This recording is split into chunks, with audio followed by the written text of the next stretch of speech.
오늘 우리가 살아가는 이 세상 속에서 믿음을 가진 사람이든 믿지 않는 사람이든 가장 귀하게 여기는 삶의 것이 있다면 아마 그것은 돈일 거예요. 돈 하니까 갑자기 그냥 정신이 확 들어오세요? 네. 돈이죠. 자본주의 사회든 또는 자본주의를 무시하는 사회주의나 공산주의 사회에서도 돈은 막강한 영향력을 행사합니다. 오늘 우리가 살아가는 이 대한민국 자유민주주의죠. 되게 자유민주주의 국가는 자본주의 사회입니다. 땀 흘려 돈을 가지고 활용을 해서 공장을 세우고 사업을 확장하고 또 직장을 다니면서 이 돈이 도는 사회죠. 돈이 돌아가는 사회죠. 그리고 그 돈이 돌아가는 사회 속에서 일정 부분을 내가 얻어 그것을 가지고 생계를 유지하고 또 살아가는 것이죠. 그러므로 우리의 삶은 돈과는 뗄래야 뗄 수 없는 삶을 살아가는 것입니다. 하지만 그러다 보니까 이 돈 때문에 받는 유혹이라든지 또 시험이라든지 어려움들이 믿는 사람이든 믿지 않는 사람이든 언제나 찾아옵니다. 또 우리 인간은 약하잖아요. 그래서 돈으로 인한 어떤 그 유혹에 넘어져서 뉴스를 틀면 언제나 돈에 관련된 범죄들이 세상 가운데 많이 일어나는 모습들을 보게 되어집니다. 저는 오늘 여러분과 함께 돈에 대한 이야기를 좀 하려고 해요. 오늘 이 본문의 내용은 우리가 잘 알고 있는 이 느헤미야가 개혁을 완성하고 페르시아를 가서 이제 왕을 만나고 이제 다시 돌아왔어요. 얼마나 걸렸는지 정확히 모르겠어요. 오고 가는 데만 해도 뭐 수개월 이상이 걸렸을 거니까 한 1년이 걸렸을까요? 하여튼 꽤 걸렸겠죠. 그 갔다 보니까 이 예루살렘이 다시 엉망이 되어 있는 거예요. 성전 방에는 하나님을 믿지 않는 도비아라고 하는 자가 성전 안에서 떡 버티고 호텔처럼 지내고 있는 거예요. 그래 이 느헤미야가 와서 첫 번째 다시 개혁을 했던 것이 하나님의 그 예배를 드릴 때 제사를 드려 쓰는 제물들 또는 레위인들에게 주는 11조의 소산물들이 다시 그 방을 정결하게 해서 그의 세간살을 다 빼내고 깨끗하게 한 다음에 거기에 다시 하나님께 올려드리는 그러한 그 제물들을 다시 이제 놓는 첫 번째 개혁. 그래서 성전을 개혁하는 개혁을 먼저 첫 번째 이루었어요. 그런데 가만히 보니까 와서 보니까 놀라운 사실이 또 하나 있는 거예요.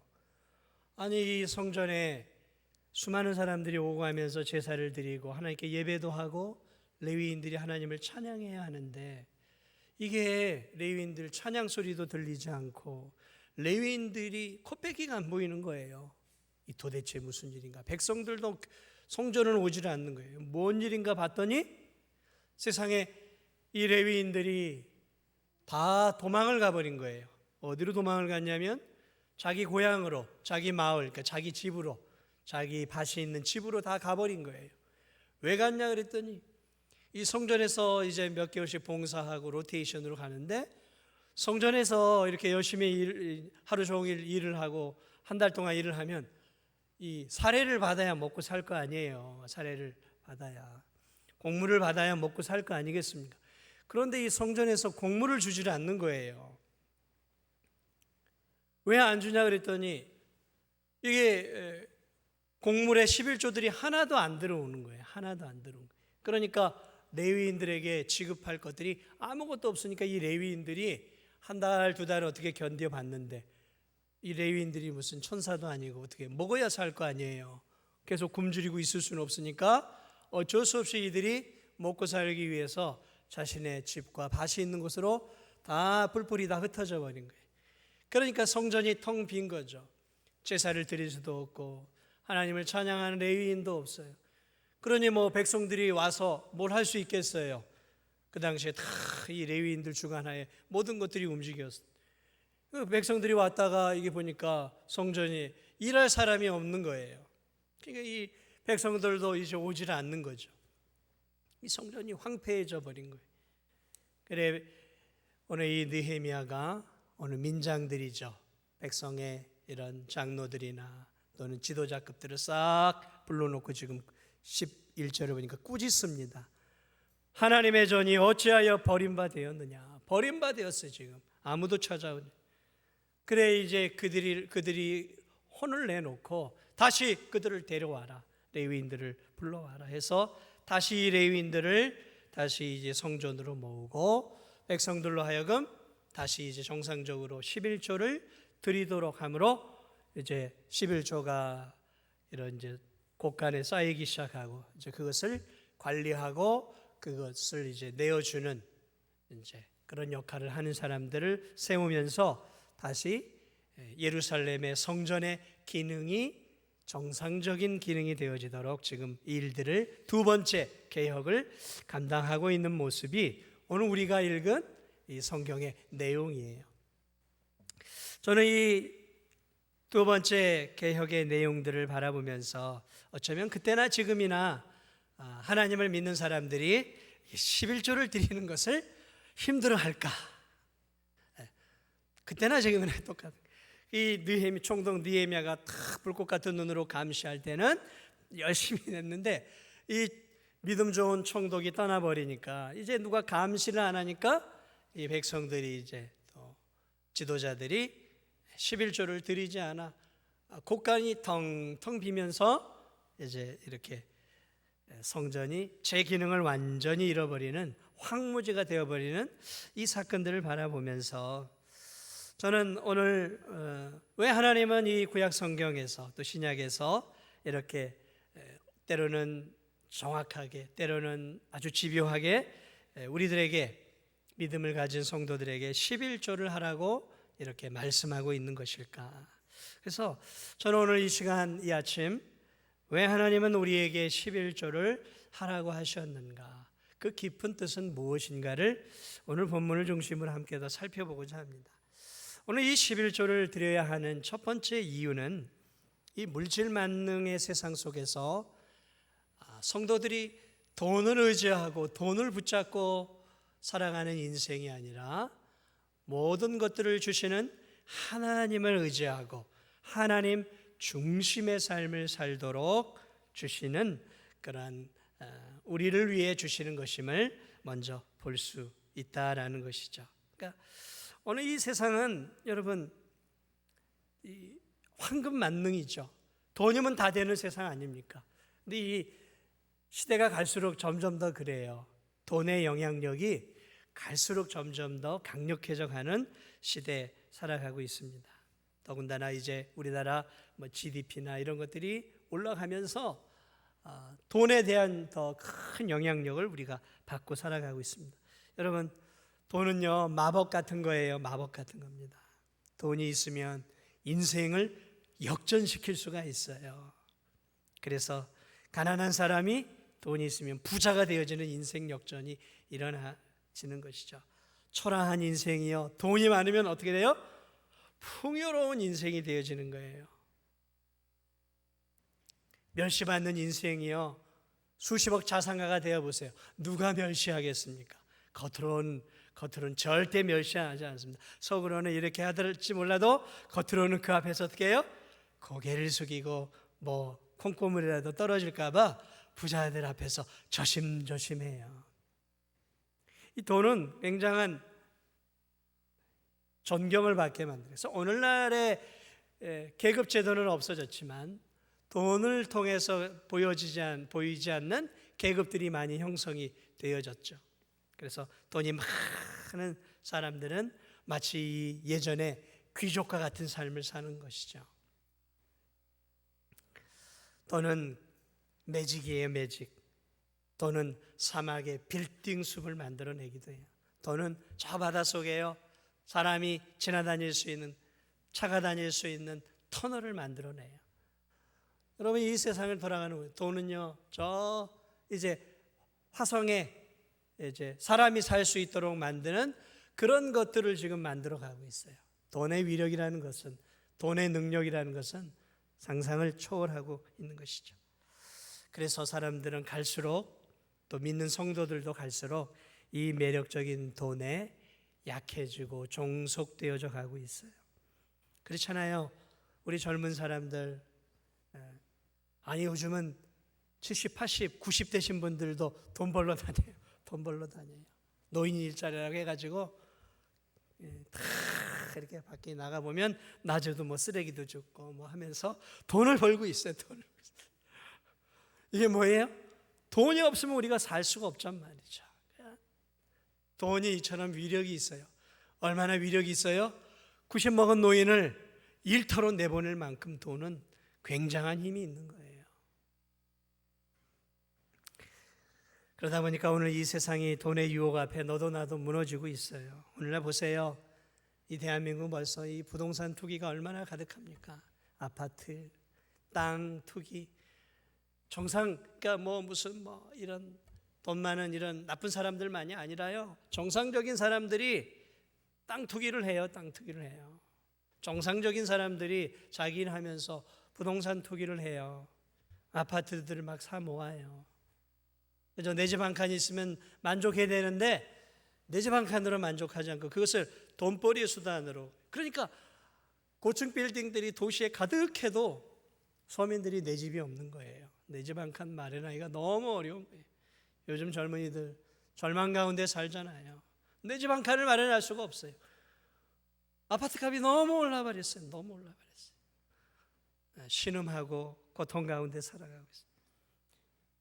요즘 보세요. 요즘 뭐 암호화폐 무슨 비트코인이나 이런 거 이게 얼마나 불안정한 자산들입니까? 보여지지 않는 거잖아요. 여기에 젊은이들이 또 돈 있는 사람들이 돈을 넣다가 이게 막 이렇게 폭락하면서 순식간에 이렇게 그냥 빈털터리가 되어지는 일들이 너무 많아요. 주식이라는 것은 참 좋은 거 아니겠습니까? 큰 회사들은 다 주식회사예요. 사람들이 주식을 사고 또 그 주식을 가지고 회사가 그 돈을 굴려서 사업을 해서 사업을 키워가는 거예요. 주식이라는 것은 건전한 것이죠. 자본주의 사회가 만들어낸 좋은 거예요. 이건 이제 투자죠. 그런데 오늘 이 대한민국을 보세요. 우리 대한민국은 주식을 투자로 보지 않아요. 투기로 합니다. 다시 말하면 주식을 사서 내가 이 회사와 함께 10년, 20년 가겠다라는 마음으로 주식을 사는 거예요, 원래. 그래서 그 회사의 성장과 함께 내가 거기서 나오는 수익을 받는 거예요. 그런데 그게 아니라 막 집어넣었다가 조금 올라가면 싹 빼고 또 어디 낮춘 다음에 또 넣었다가 싹 빼고 치고 빼는 이 투기를 하고 있어요, 지금 우리나라는. 이 대한민국이 지금 어려운 사회라는 거죠, 지금. 어려운 사회. 돈에 너무 집착한 사회가 되어버렸어요. 오늘 이 세상을 보세요. 얼마나 돈 때문에 지금 비정상적으로 되어버렸는지. 정상적인 주식시장들이 엉망이 되어가고 있어요. 그러니까 이상한 뭐 비트코인이니 코인이니 하는 보이지 않는 이런 암호화폐에 집착을 해버리고 정상적인 주식도 그냥 투기가 되어버리고 내 집 한 칸 마련하는 것도 이런 이 집착하는 사람들로 인해서 내 집 한 칸 마련하기가 너무 어려운 사회가 되어버렸단 말이죠. 여러분 그것만이 아니죠. 무슨 피라미드 같은 거, 피라미드 뭐 고소득 고이익을 올려준다고 하는 그 유혹에 얼마나 많은 우리 대한민국의 사람들이 피눈물을 흘립니까? 너무 이자 많이 준다는데 넘어가지 마세요. 수많은 사람들이 피눈물을 흘리고 있어요. 지금도 그래요. 지금도. 신앙이든 아니든 누가 돈 앞에 자유로울 수 있겠습니까? 저도 돈 앞에 자유롭지 않아요. 돈의 유혹 앞에 늘 살아가고 있습니다. 저와 여러분 돈을 멀리할 수 없는 것이죠. 저 자연인들 이 세상 속에서 찌들리고 고통당해서 나는 산속에 가서 살아야지 하는 자연인들. 여러분 자연인들이 저 산속 뭐 지리산 깊은데 무슨 산속 깊은데 가서 산다고 돈으로부터 자유할까요? 거기서도 번호에서 라면을 끓여 먹으려면 돈이 있어야 돼. 돈이 있어야 돼. 그 사람들도 돈이 있어야 살아가는 거예요. 자연인이라고 뭐 풀뿌리만 캐서 먹는 거 아니에요. 나름 전기세도 내야 되고 수도세도 내야 되고 먹고 살려면 음식도 사 먹어야 된단 말이죠. 죽기 전까지는 우리는 돈과 끊을래야 끊을 수 없는, 특별히 이 자본주의 사회에서는 돈의 유혹 앞에 늘 노출돼 살아가는 삶이라는 것을 우리가 기억해야 돼요. 문제는 우리가 돈의 종속이 되어버린다는 거죠. 다시 말하면 돈이라는 것이 우리의 삶을 살아가는 어떤 수단쯤으로 여겨야 되는데, 그게 아니라 많은 성도들도 이제 세상 사람처럼 돈이 내 인생의 목표가 되어버리는 거죠. 목적이 되어버리는 거죠. 거룩한 하나님의 형상으로 만든 하나님의 사람들이 종이조각 같은 이 돈을 우상화하고 있어요. 돈이면 다 된다고 생각하고 돈을 위해 살아가는 거죠. 돈을 위해서. 그렇잖아요. 공부하는 목적이 뭐예요? 우리 학생들. 좋은 대학 가는 목적이 뭐예요? 결국 좋은 기업 취직하고 좋은 데 이렇게 해가지고 많은 연봉 받는 거 아니에요? 자아실현이에요? 아니잖아요. 결국 다 돈과 연결이 돼 있잖아요. 그러다 보니까 목적이 되어버렸어요. 하나님을 믿는 성도들조차도. 하나님은 그것을 누구보다도 잘 알고 계셨어요. 이 디모데전서 6장 10절을 보면 돈은 일만하게 뿌리다 말하고 있어요. 일만하게 뿌리다. 여러분, 이 세상에 일어나는 범죄들, 그 뿌리를 살펴보세요. 8시, 9시 뉴스를 보세요. 거기서 일어나는 범죄들을 보세요. 그 범죄들의 그 근원을 보세요. 다 뭐와 연결되어 있을까요? 돈과 연결이 되어 있어요. 부모와 자식이 정말 원수처럼 싸우는 일에 한복판에 뭐가 있을까요? 돈 문제가 얽혀 있어요. 형제들 간에 피 튀기는 싸움을 싸우는 그 한복판에, 혈육의 정 안에, 그 사랑 안에 뭐가 돈이 들어가면 남남이 아니라 원수가 되어지더라고요. 주어지는 우리의 일상의 삶에 일어나는 문제의 깊은 근원을 따지고 들어가면 다 돈과 연결이 되어 있어요. 그래서 성경도 얼마나 진리예요. 일만하게 뿌리가 돈이다. 성경은 돈을 절대로 무시하고 있지 않아요. 그러나 돈의 위험성은 계속해서 지적을 하고 있는 것이죠. 예수님이 산상수훈에서 무엇을 먹을까, 무엇을 마실까, 무엇을 할까 염려하지 말라. 이 말씀이 무슨 말씀이에요? 뭘 먹고 마시고 하려면 돈이 있어야 되는 거 아니에요. 돈. 그러니까 돈 때문에 얽매인 인생을 살지 말라라는 거예요. 하나님은 너희 인생의 필요를 아신다. 그러므로 먼저 그의 나라와 그의 의를 먼저 삶의 우선순위로 두라라는 거예요. 삶의 우선순위. 돈 버는 데 삶의 우선순위, 먹고 마시는 것에 삶의 우선순위가 아니라 우리의 인생의 목적은 하나님의 나라와 하나님의 영광이니까 하나님 나라와 영광을 위해 살 때 하나님께서 너희들의 수고와 땀 흘린 것에 하나님이 먹고 사는 부분도 채워 주실 것이다 라는 거죠. 우선순위가 바뀌지 말라라는 거죠.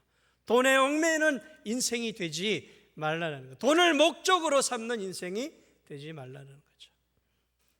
근데요, 그게 쉬운가요? 쉽습니까?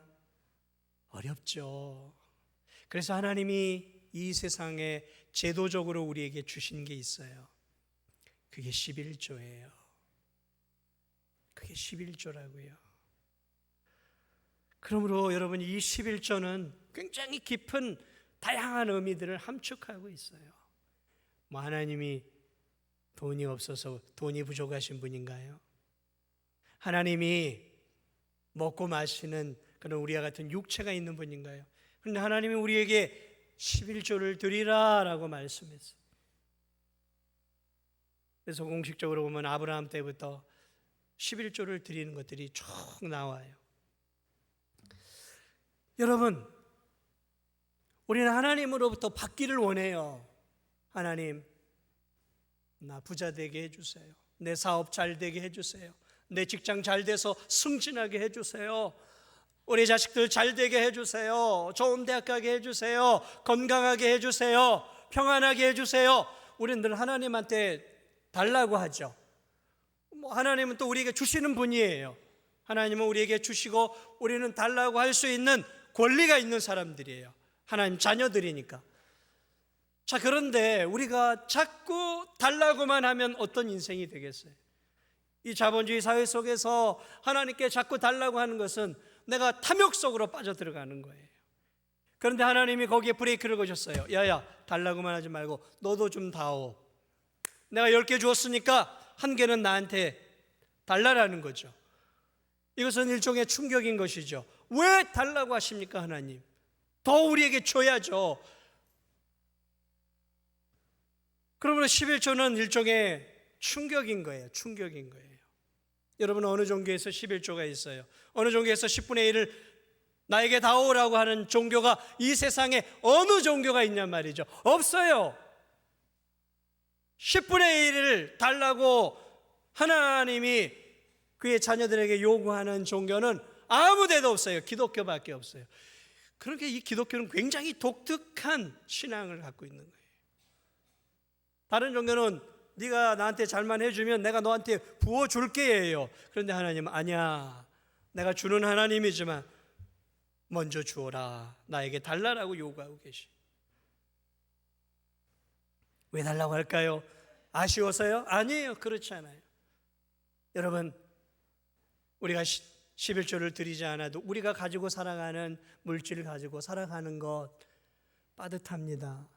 되게 다 빠듯하게 살아가요. 넘쳐나는 사람 글쎄요, 몇 명이나 있을까요? 제 인생을 살아오면서 막 물질이 차고 넘쳐난 적은 단 한 번도 없어요. 아마 죽을 때까지 단 한 번도 없을 거예요. 넘쳐난 적. 그러니까 우리가 하나님 앞에 내 소중한 이 월급이나 내 소중한 한 달의 수입의 10분의 1을 드린다는 것은 내 몸의 살을 찢어내는 아픔이 있는 거예요. 이거 드리나 마나 나하고나 아무 상관이 없어, 이런 성도 아무도 없다고요. 10의 1조를 하나님 앞에 드리는 것은 내 살을 찢어내는 것 같은 힘든 일이라는 거예요. 여러분, 그렇지 않습니까? 그게 쉬운 일입니까? 어려운 일이에요. 어려운 일. 그런데 하나님은 그걸 원하고 있어요. 네 살을 찢어내듯 달라라는 거죠. 나는 너의 생명을 구하기 위해 예수 그리스도를 보냈고, 예수 그리스도는 너를 구원하기 위해서 생명과 살을 찢어내었는데 너는 이것 나한테 드릴 수 있겠느냐라는 것이죠. 그러므로 이 11조는 우리의 신앙의 기초예요. 기본이라는 것이죠. 구원받은 성도의 기본이라는 것이죠. 생명 같은 11조를 하나님께 드리는 것 절대로 쉽지 않습니다. 이 물질 만능 속에서 우리는 움켜잡기를 원해요. 소유하기를 원합니다. 그런데 나누라는 거죠.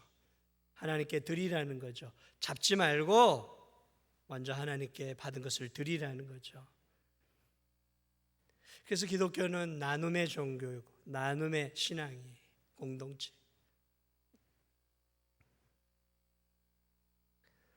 기독교는 축복 중심이 아닙니다. 기독교는 나누는 거예요. 드리는 것이죠. 그래서 하나님이 우리에게 예수 그리스도를 주셨어요. 그분의 생명을 주셨어요. 오늘 우리도 마찬가지. 여러분, 생명 같은 내 피와 살과 같은 이 물질을 하나님께 올려드릴 때 우린 비로소 세상 속에서 탐욕과 움켜잡는 신앙에서 이제 그 손을 벌려 하나님께 올려드리고 드리는 삶으로 전환이 되기 시작하는 거예요. 전환이 되기 시작하는 거예요. 다시 말하면 11조를 드림으로 돈에 대한 한없는 욕심과 욕망으로부터 우리 스스로가 브레이크를 거는 거예요. 하나님이 우리에게 욕망의 브레이크를 걸 수 있도록 우리에게 주신 게 있는데 그게 11조예요. 그게 11조라는 거예요. 그리고 붙잡는 신앙이 아니라, 움켜잡는 신앙이 아니라 하나님께 이웃을 향해 움켜잡은 것들을 나누는 신앙으로 우리의 신앙을 전환시켜주는 것이 10의 1조라는 것이죠. 하나님을 의지하는 신앙으로 만들어 준다는 거죠. 붙잡는 신앙, 돈을 붙잡는 것은 돈을 의지하는 거예요.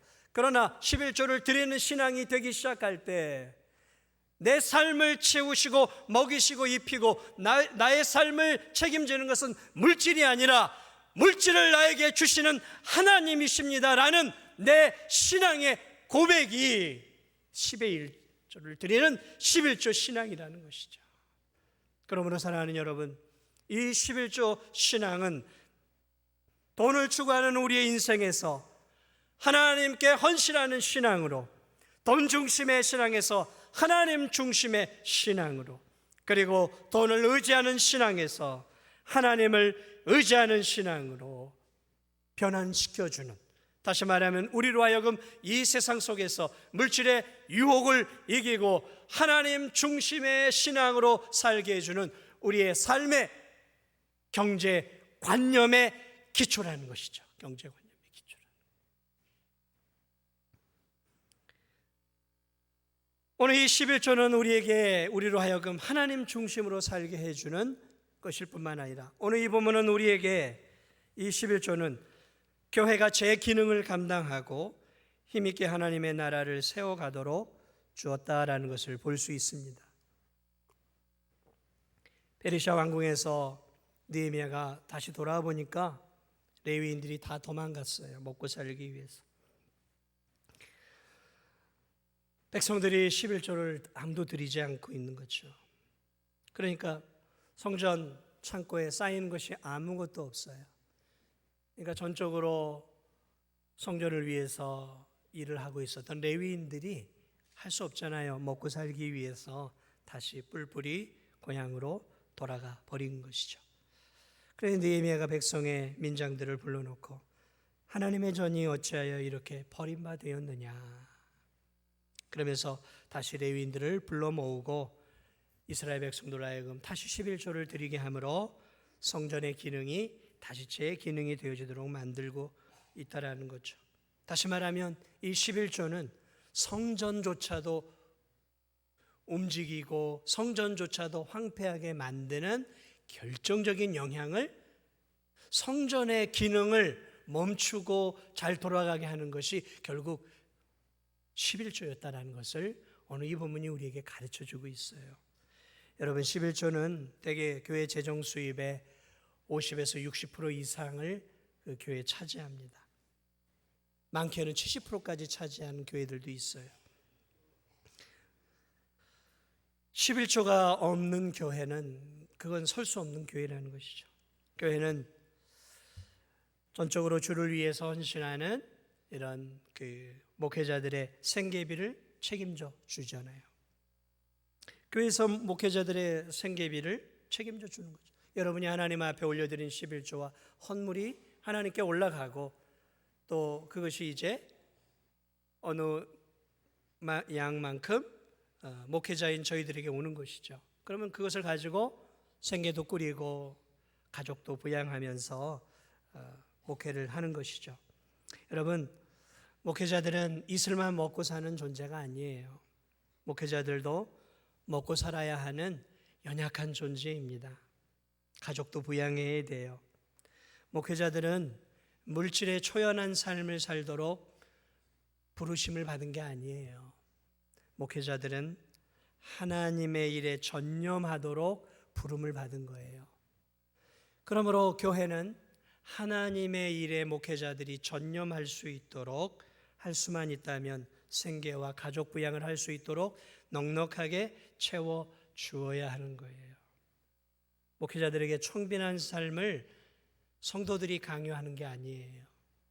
성도들은 할 수만 있다면 최선을 다해서 목회자를 예우해 주어야 하는 것이고, 목회자는 그것을 가지고 전적으로 하나님의 일에만 몰두하게 만들어줘야 하는 것이 그게 교회죠. 그런 교회가 되려면 교회가 돈이 있어야 되는 거예요. 교회가 11조의 소산이 넘쳐나야 되는 거죠. 사랑하는 여러분, 교회가 돈이 얼마나 많이 들어가는 곳입니까? 오늘 여러분이 이렇게 좋은 환경 속에서 예배를 드리고 있어요. 여러분, 이 교회의 건물을 유지하고 보수하고 운영하는데 생각보다 많은 돈이 들어갑니다. 참 많은 돈이 들어가요. 매달 들어가는 돈도 많아요. 관리와 유지를 위해, 또 노후된 물품과 이런 것들을 바꾸기 위해서, 또 수리비 이런 것들도 많이 들어가요. 이 교회가 지어지고 30여 년 만에 외벽 공사를 처음으로 했어요. 얼마나 들어갔을까요? 수백만 원? 수천만 원 들어갔을까요? 아니에요. 이제 나중에 우리 이제 보고를 하겠지만 3억 이상이 들어갔어요. 3억 이상이. 엄청난 돈이 들어간 거죠. 어디에서 이런 돈이 나올까요? 뚝 떨어질까요? 아니요, 그렇지 않아요.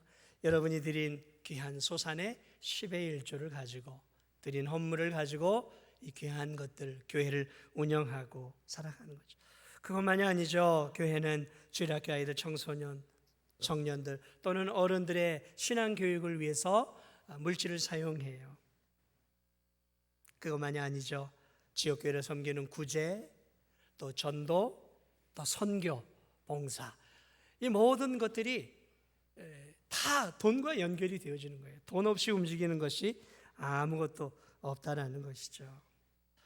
사랑하는 여러분, 교회도 조직이고 공동체입니다. 사실 하는 일마다 다 돈이 들어가요. 다 돈이 들어가요. 모일 때마다 돈이 들어가는 거죠. 그렇죠. 모일 때마다 돈이 들어가요. 왜요? 전기세가 나가야 되고, 모일 때마다 에어컨을 켜면 에어컨비가 나가야 되고, 모일 때마다 난방을 켜면 난방비가 되고, 모일 때마다 우리 성도들에게 필요한 것들을 제공해 줘야 된단 말이죠. 그러므로 우리가 하나님 앞에서 이곳에서 예배를 드리고 은혜로운 신앙생활을 하는 데 있어서 이런 모든 것들이 다 우리가 드린 귀한 헌금들이 다시 우리의 영혼의 양식과 또 우리의 또 필요를 위해 들어가는 것이죠. 고스란히 교회가 운영될 뿐만 아니라 교회가 하나님의 나라와 영광을 위한 귀한 사명과 사역들을 감당하는 데 있어서 이 모든 것들이 다 들어간다는 것이죠. 이처럼 하나님은 그것을 아셨어요. 성전이, 교회가 저절로 움직여가는 것이 아니다라는 거예요. 모든 것들이 돈과 연결이 되어 있다는 것을 알고 계셨다는 거죠. 그렇습니다. 여러분, 작은 교회라도 20-30명이 모이는 교회라도 11조를 잘 드리는 성도들이 있으면 한 목회자를 모시고 힘있게 하나님의 일을 할 수 있어요. 그런데 40-50명이 모이는 교회라도요, 11조를 드리는 성도들이 별로 없으면 목회자 하나 모시기도 쩔쩔매고 하나님의 일을 하는데도 쩔쩔매는 모습들을 보았어요. 왜 하나님께서 이런 것들을 교회 안에 제도적으로 만들어 놓으셨는가를 알 수 있는 거죠. 알 수 있는 거죠. 여러분, 세상의 모든 친목단체를 보세요. 회비 없는 친목단체 봤어요? 작은 모임이라도요, 10,000원, 20,000원 뭐 이런 식으로 해요. 왜요? 마시면 돈이 들어가요. 커피도 한 잔 마셔야 되고 또 밥도 한 끼 먹어야 되고 뭐 하려면 돈이 들어가니까 자발적으로 걷어야 그런 친목단체, 작은 친목단체라도 움직여가는 것이고, 가족 안에서도 가족 형제들이 회비라는 것들을 또 내야 움직여가는 거예요. 하물며 이 큰 교회 공동체가 운영되고 하나님 나라를 위해서 움직여 가려면 정기적인 그러한 어떤 재정이 있어야 한다는 거죠. 그러니까 하나님은 그걸 다 알고 계셨던 거예요. 그래서 그것을 의무화한 것이죠. 자발적으로 회비 내십시오 하면, 여러분, 친목단체에서도 자발적으로 내라가면 안 내요. 딱 규정을 해야 되는 거예요. 비회원 얼마, 회원 얼마, 또 VIP 회원 얼마, 이런 식으로 딱 해야 되는 거죠. 그렇지 않으면 안 내는 거예요. 마찬가지입니다. 그래서 하나님이 11조도 내라라고 하신 거예요. 왜요? 하나님 나라의 확장을 위해 반드시 필요한 것을 아셨기 때문이에요. 그렇습니다. 사랑하는 여러분, 여러분이 하나님의 나라의 회원 맞습니까? 하나님 나라 백성 맞습니까? 그렇다면 11조를 드려야 돼요. 여러분이 이 진도중앙교회 일꾼이 맞습니까? 그렇다면 책임을 지고 하나님 앞에 11조를 드려야 하는 거예요. 말라기 3장 8절은 11조를 내지 않는 유대인들을 향해 너희가 하나님의 것을 도둑질하였다라고 말씀하고 있습니다. 그렇습니다. 10의 1조는 우리의 것이 아니에요. 우리의 것이 아닙니다. 그것은 하나님의 것이다라는 사실을 기억해야 합니다. 마지막으로 하나님이 우리에게 11조를 주신 것은 우리가 이 땅에서 하나님의 복을 받도록 우리에게 주신 축복의 통로라는 것입니다. 축복의 통로가 11조라는 거예요. 말라기 3장 10절을 보면 만군의 여호와가 이르노라 너희의 온전한 11조를 창고에 들여 나의 집에 양식이 있게 하고 그것으로 나를 시험하여 내가 하늘 문을 열고 너희에게 복을 쌓을 곳이 없도록 붙지 아니하나 보라. 그렇습니다. 놀랍게도 하나님은 말라기서에서 시험해 보라라고 말하고 있어요. 너희의 삶을 채워주겠다 약속하고 있다라는 것이죠. 그렇습니다. 꾸준하게 11조를 넣을 때 우리 모두를 다 부자로 만들어주겠다는 말씀이 아니에요. 다 갑부로 만들어주겠다는 말씀이 아니라 우리가 하나님 앞에 믿음으로 하나님을 의지하며 10의 1조를 드릴 때 하나님께서 우리의 먹고 마시는 삶을 책임져 주시겠다는 말씀이에요. 책임져 주시겠다는 말씀. 또한 11조는 하나님 나라를 위해서 사용되어질 우리의 삶 속에서 하나님이 우리의 삶의 필요만 채워주시는 것이 아니라 우리가 이 땅이 아닌 영원한 천국에서도 우리가 드린 귀한 물질의 씨앗의 열매를 거두게 해주시는 거죠. 여러분, 우리나라 최고 회사 하면 삼성전자를 우리가 떠올릴 수 있는 거죠. 이 삼성전자에 이제 개미 주주들이 많잖아요. 주식을 이렇게 투자하잖아요. 주식을 사잖아요. 그러면 삼성전자가 1년 동안 열심히 해서 많은 수익을 내잖아요. 근데 놀라운 것은 이 삼성전자는 연말이 되어지면은 이 개미 주주들에게 그 수익을 그 주식에 맞게 분배를 해주더라고요. 분배를 해줘요. 무엇입니까? 이 세상에 회사도 이런 주주들의 돈을 가지고 사업이 잘 되면 연말이 되어지면 받은 그 수익금을 나눠주더라는 거죠. 그렇다면 하나님은 어떻게 했습니까?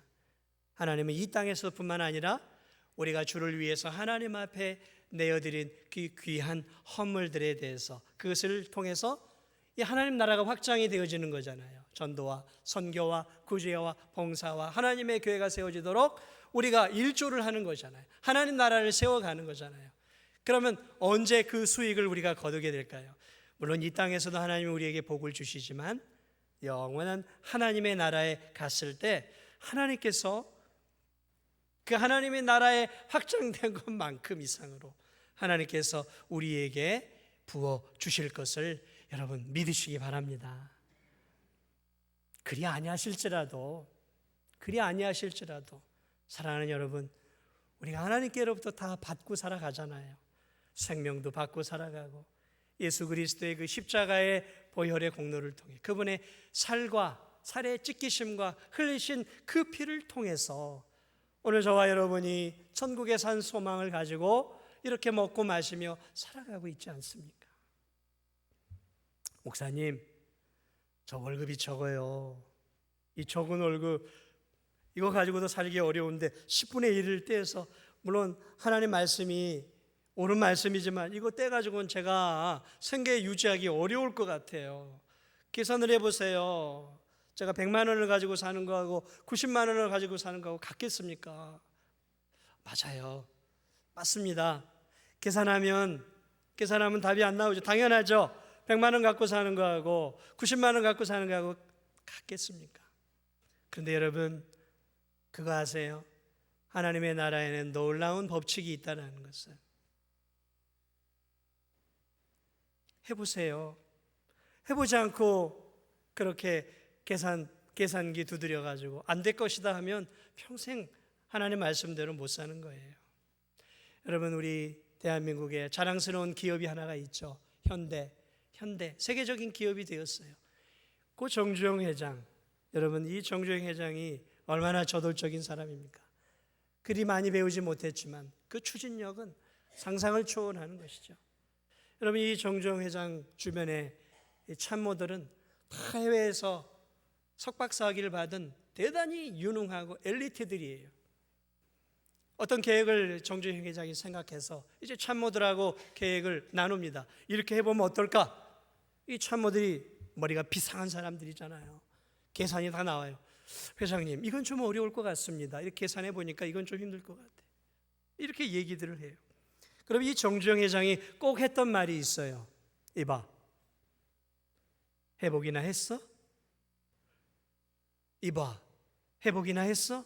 하고 그 엘리트 보좌진들에게 일침을 날리고 해보자 하고 해온 거예요. 그리고 그것을 일궈내면서 현대라고 하는 세계가 알아주는 대기업으로 그가 현대를 만들어 갔어요. 저는 그 말이 참 마음에 와닿았어요. 해보기나 했어? 그렇죠. 그 똑똑한 그 석박사학위를 받은 친구들은 계산에 능했어요. 머리로, 컴퓨터로 계산에 능했어요. 그런데 막상 이 정종 회장이 안 될 것 같은 일들을 뚝심 있게 추진력으로 끌고 가니까 된단 말이죠. 세상 일도 그래요. 세상 일도. 사랑하는 여러분, 11조를 잘 드리지 못하고 계시는 분들에게 권면을 해보기나 하셨어요? 1년, 5년, 10년 해보셨어요? 드리는 것보다 안 드리는 게 훨씬 더 낫죠? 해보셨어요? 저는 해봤어요. 저는 1994년도에 처음으로 저는 교육자 생활을 하기 시작했어요. 전도사 생활을. 94년도에 제가 처음으로 받았던 사례비는 20만 원이었어요. 94년도에 20만 원. 모교회였어요. 작은 교회였어요. 그래서 많이 줄 수 없었어요. 그래서 당시에 받는 일반적인 전도사 사례비의 절반이었어요. 20만 원. 학교 생활하다 보면 책 사면 없어요. 없어지는 돈이었어요. 그렇게 11조를 제가 그때부터 규칙적으로 이제 이렇게 받는 것에 규칙적으로 쭉 들여오면서 지금까지 쭉 살아왔어요. 근데 살아오면서 제가 느꼈던 것은 엄청나게 하나님이 저에게 부어주시고 막 넘쳐나도록 해주신 적은 솔직하게 얘기하면 단 한 번도 없어요. 그런데 하나님이 단 한 번도 저와 저의 가정을 굶기시거나 길거리에 나앉게 하시거나 어려워서 누구에게 손 벌리도록 해주신 단 한 차례도 없었어요. 단 한 차례. 제가 신혼 때 50만 원을 받았어요. 학교를 다니면서. 종신대학원을 다니면서 50만 원을 받으면서 가족을 그때 아내도 좀 일해. 그러나 돌이켜보면 여러분 그거 가지고 그다음에 살 수 있었겠습니까?